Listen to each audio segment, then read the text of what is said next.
Presentation 7. Give time to sell.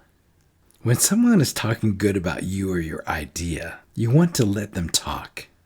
It may feel odd during a presentation to pause, but it's effective to recognize those moments and to use them. Good things are happening. It may be the most important moment during a sales presentation. It is good for others to hear a customer voice reinforce your point. This may be the moment where an agreement is being made. If you are generally watching for feedback, you may catch one. Also, you will recognize high points in your speech, where this is more likely. So, how long do you wait? Certainly enough time for them to speak and for others to process what they've said. They may respond or not.